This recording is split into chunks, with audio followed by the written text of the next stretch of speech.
একটি বাসর রাতের গল্প ও ৩টি প্রশ্ন। নতুন বউ গুটিসুটি মেরে খাটে বসে আছে।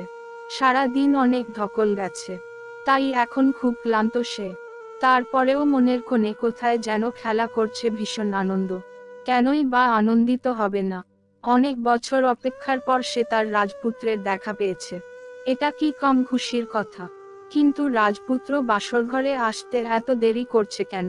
কোনো সমস্যা হয়নি তো আবার? নতুন বউয়ের কপালে একটু দুশ্চিন্তার ভাঁজ পড়ল।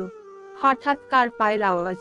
নতুন বউ লাজুক মুখ নিয়ে আর চোখে দরজার দিকে তাকালো। হ্যাঁ, ছোট ছোট পা ফেলে আসছে তার বর। কিন্তু এ কি? বর তার পাশে এসে না বসে ঘরের এক কোণায় চুপচাপ দাঁড়িয়ে রইল কেন? কি হলো তার?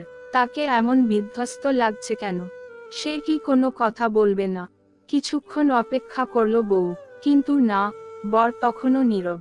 শেষমেশ নতুন বউ লজ্জা ভেঙে নিজেই জিজ্ঞেস করে ফেলল, এই যে শুনছো, তোমার কি শরীর খারাপ লাগছে?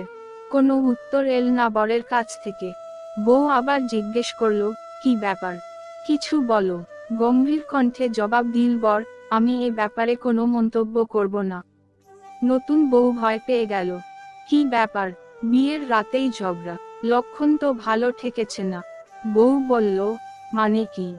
প্লিজ, এমন না করে কিছু বলো। কি হয়েছে? আবার উত্তর দিল বর, জীবনেও না। কোনো মন্তব্য করব না আমি।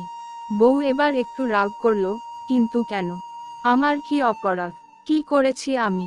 বর এবার অন্যদিকে তাকিয়ে জবাব দিল, এই বিয়ে হয় নাই। বউ হুঙ্কার দিয়ে উঠল, মানে? আমি নিজে কবুল বলেছি, তুমিও বলেছ, তাহলে বিয়ে হয় নাই মানে কি? উল্টাপাল্টা বলছো কেন?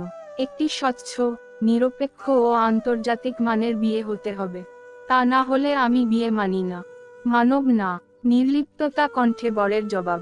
পরিশেষ, বাসর রাতেই ওই বরকে পিটিয়ে তক্তা বানিয়ে দিয়ে বউ বাপের বাড়ি চলে গেছে। ভণ্ডদের সে বড় ঘৃণা করে। এদিকে ওই বরের পরে আর বিয়ে হয়নি। স্বচ্ছ, নিরপেক্ষ ও আন্তর্জাতিক মানের বিয়ে আর বউ খুঁজতে খুঁজতেই তার যৌবন কেটে গেছে। সৃজনশীল প্রশ্নে উত্তর দিন ক। ওই বরের পরিচয় দাও। খ। স্বচ্ছ, নিরপেক্ষ ও আন্তর্জাতিক মানের বিয়ে বলতে কি বোঝো? গ। আলোচ্য অনুচ্ছেদে বরের শরম আছে বলে তুমি মনে করো কি? না থাকলে কেন নেই?